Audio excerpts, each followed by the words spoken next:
This set has been sitting on Facebook Marketplace for several months now with no bites, so let's do something about it.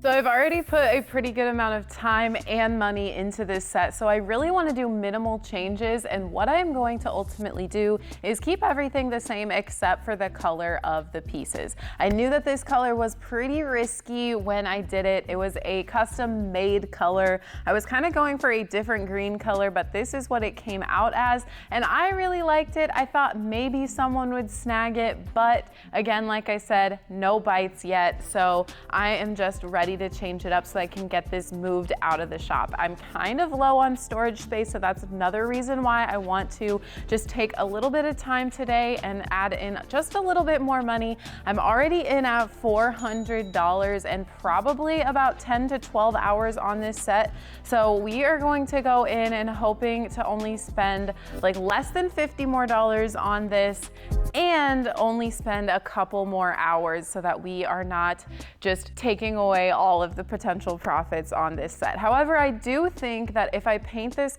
a different color, that I will be able to sell it for more than I originally thought I would be able to. So cross your fingers for me. We are gonna dive right in and I'm gonna remove the hardware. So the first thing that I need to do is go ahead and remove this hardware. Of course, I'm gonna be reattaching it, so I'm just gonna set it aside.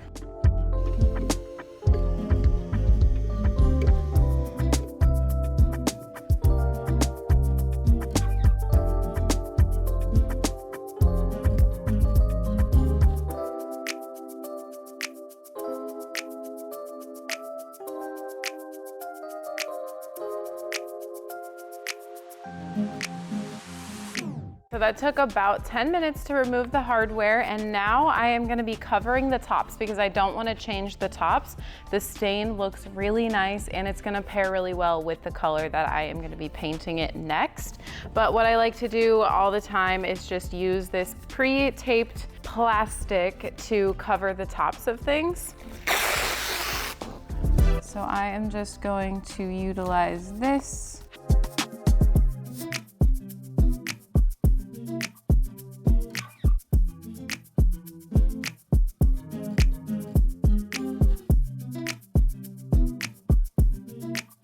Now that I got everything wrapped up, everything else is ready for paint, but there's one more thing that I want to do before I paint. So there's a few different ways that you can go about repainting something.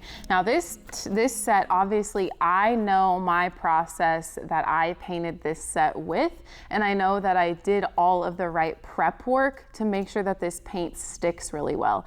I think I'm still going to scuff sand it because I did do a satin top coat, so that can be just like a little bit slicker because it's the higher sheen and it's kind of shiny. So I just want to kind of dull that down a little bit, but it's not going to be anything too crazy. I'm just going to be using like a 200 grit or a 300 grit sandpaper or a sponge.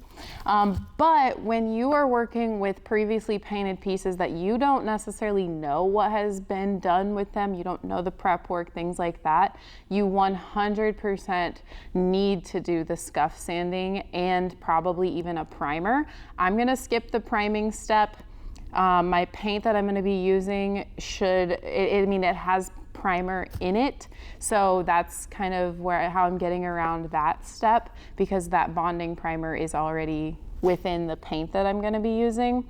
But still, just to be 100% sure that it's going to stick well, I'm going to show you the sanding setup that I'm going to be using to sand this set. So here is my sanding setup. I've got a orbital sander that is battery powered, and then I've got a Surf Prep foam abrasive pad in the medium grit. So like I said, this is probably about maybe like a 180 to 200 grit. And so this is a foam pad, and so it has like this squishiness, so it can kind of form to the surface, but also another reason that I want to use it is because it's not super harsh. It's not just going to be like a flat surface, it's going to be a little bit squishier, because my goal is not to take off any paint, it's simply to just kind of roughen up the surface a little bit and be able to get some grit on there. So we're going to just sand the surface where it is painted, and then I'll wipe back the dust.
We're ready to paint. So I've got the cabinet trim enamel paint, and I got it from Home Depot, and I got it in the color Carbon. You may have remembered me actually using this color for a different project, and it sold so fast that I decided let's just go ahead and paint this set in that same color. However, instead of using the urethane alkyd enamel, I decided to try out the cabinet trim and door paint instead. It's a tiny bit more expensive, like probably $4 to $8 more expensive, but the good thing is the recoat time on it is actually only 2 hours as opposed to the 8 hours that the urethane alkyd enamel is. So all that to say, I'm trying this out, and shout outs to Harrison. He is my video editor. Every time that you guys see one of these videos, Harrison has masterfully put it together, or else it would be 8+ hours of me doing every single project. So shout out to Harrison. He was tired of seeing me put tape on these gallon buckets, and so he got me these little inserts that I think you just put on the paint can, and then hopefully the paint will just kind of go into the can without spilling. I don't know. It's a little loose, but hopefully it'll work. So let's get this poured in here. I need to grab a strainer and then we'll be able to pour it in. I'm still nervous. Here we go. Here goes nothing.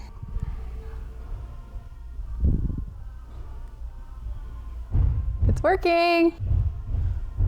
So far, so good. It worked. Thanks, Harrison. A no mess pour spout. I will link these down below for you guys. That was awesome. And then I think I can just rinse that off and then use it in the rest of the paint cans as well. I do think I need a little bit more in there to fill it up. Okay, and then as you see, I am gonna be using the Earl X 5700. It's by Wagner, and it is the very fine finish nozzle spray gun that I've got here. So I am going for a super flawless finish.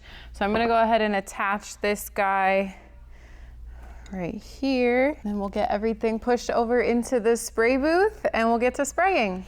All right, I'm gonna test my spray pattern on the cardboard over here, and then we're gonna get to spraying.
we got coat 1 done. It is looking so good and so flawless. If you haven't checked out the Erlex 5700 and you're like really into furniture flipping and it's maybe like your full-time job or you do it a lot for side hustle, I highly recommend it. I'm not gonna say like it's great for beginners. Like it's really easy to use, but it is a little bit of a higher budget item, but it is so worth it. And the finish every single time is flawless. Sometimes you can get like orange peel texture with other sprayers. Like they're still really good, but you have to really hone in on your settings. This one has one little knob that you have to adjust and is just so good. It hasn't let me down yet. So we're gonna let this coat 1 dry and then I will come back for coat 2. Technically, it only needs 2 hours to dry. However, it's pretty late tonight, so I'm gonna let it dry overnight and then we'll come back and do coat 2.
Okay, we are basically on the last step here to get these guys listed. I just need to go ahead and put the new hardware back on, and then we'll be able to take some photos and put them up on Facebook Marketplace.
Dun, ta-da! They are all finished up. While I really did love the green color that they were before, I do really think that the black looks super slick and super high end.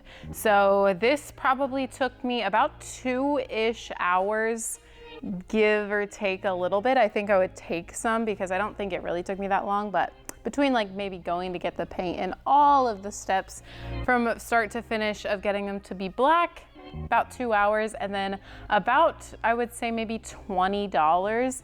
I got a whole entire gallon of paint that was like 50 bucks, but I used maybe a quarter of it. So 20 is pretty generous. And so that means that I'm in at a total of $420 and then probably somewhere around, you know, like 12 to 14 hours, something like that. And now that they are black, I do think I am going to list them at a higher cost than I did originally list them at. I had them at $12.50. So now I'm gonna go ahead and try for like $1,400, see if I can't get that higher dollar amount because they are black. I sold a very similar 3-piece set for, I believe it was $13.50, like no questions asked. So maybe I'll even bump it up to $14.50 or $1,500. And then that'll give me a little bit of wiggle room to be able to like negotiate a little bit as well. But I'm super pleased with how these turned out and I'm excited to see what my market thinks. While I don't typically change the color of my furniture so quick, these have only been sitting in here for about 2 months. I don't have the most space here in the shop, and so I wanted to kind of free up a little bit of space and just see if this will sell better. A lot of the times I'm thinking about content and I don't know, but I'm pretty sure you guys don't just want to see black piece after black piece, even though I do have a feeling that that would sell really fast and really quickly every single time. I like to switch it up, show you guys new techniques and things like that. But ultimately, I think that it is a really great seller. So let me know down in the comments below, would you have waited this long? Would you have waited longer? I totally think that they would have sold if I would have waited longer. However, there just weren't a ton of bites, and I just wanted to see what they would look like black and kind of do a little experiment, and of course take you guys along for the ride. So I'll let you know when these sell, and other than that, I hope you guys enjoyed this video, enjoyed this process. If you ever need to change the color of a piece, I hope this kind of was a good step-by-step for you. Otherwise, I will see you next week. Thanks so much for watching, and I'll see you on the flip side.